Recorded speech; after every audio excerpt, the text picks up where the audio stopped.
এই ঘাটটা মানে কয়েকবার বাঁচাইছে, পড়ে গেছি কিন্তু ঘাটটা সেভ করছে। ঘাটটা দেখতে যত সাধারণ লাগে কিন্তু তার কার্যকারিতা অনেক বেশি। কয়েকবার পড়ছি, শুধু এই ঘাটটা পড়তে পড়তে এখানে একটা দাগ হয়ে গেছে, কিন্তু অনেকবার, যে কারণে বেঁচে গেছি। গাড়ির কোনো ইনজুর হয়নি, কোনো ক্ষতি হয়নি। কালো গাড়ির এমন অবস্থা, মনে হয় যে প্রতি 10 মিনিট পর পর গাড়ি মশা লাগে, এমন অবস্থা, এত ময়লা জমে।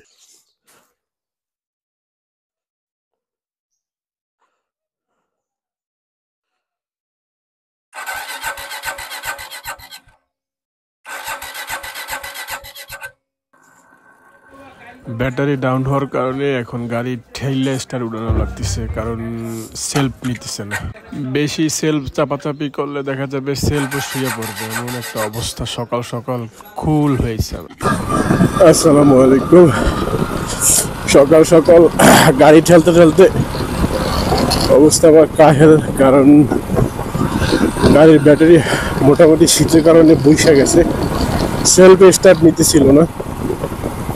পরে অনেক ঠেলাঠেলি কইরা স্টার্ট নিলি গাড়ি, কিন্তু নতুন ব্যাটারি লাগাইছিলাম, তাও প্রায় 4-5 মাস হয়েছে। মানে এটা চার্জ দিতে হবে, একবারও চার্জ দিইনি এখনো। সেলফ গাড়ি শীতের সময় একটাই সমস্যা, যদি ব্যাটারি দুর্বল থাকে সেক্ষেত্রে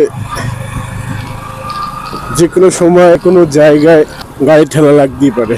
আর বেশি সেলফ পুশ করলে সেলফের অবস্থা খারাপ হয়ে যাবে। এখন রোদ্র ওঠে নাই, সূর্য উঠছে, রোদ্র এখনো ওঠে নাই। আমি রওনা দিলাম আমার গন্তব্যে, আমার কাজের উদ্দেশ্যে। এখন আমি আছি পিরোজপুরের পুরাতন বাস স্ট্যান্ড। এখান থেকে হাতের বামে যাব, পিরোজপুর সদরে যাব।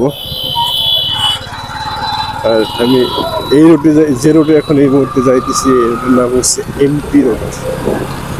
মানে পিরোজপুরের সাবেক যে এমপি ছিল তার বাসা এই রুটে।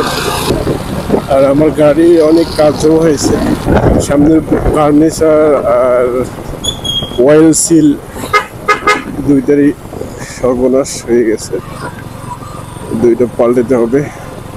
এর জন্য গাড়ি চালাই আসলে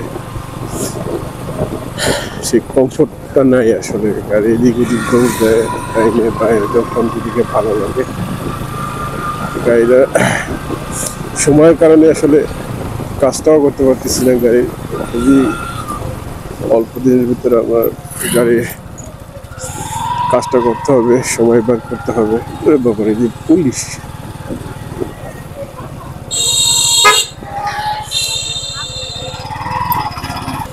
আমার অনেক ভালো লাগে বট ব্লগিং করতে, বাইকের সাথে ভিডিও বানাইতে।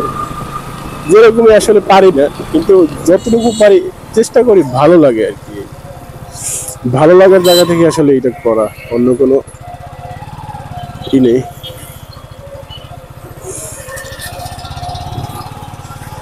কথা বলতে বলতে পিরোজপুর শহরে ঢুকে গেছি, একদম মেইন রোড এটা, সদরের।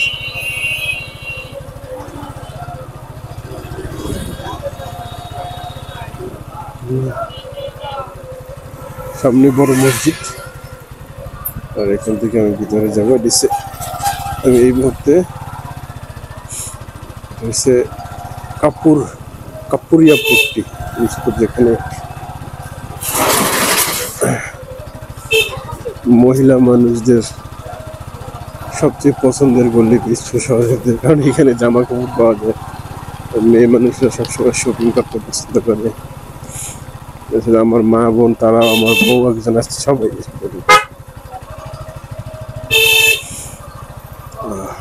বাজারে, একদম মেইন বাজারের ভিতরে।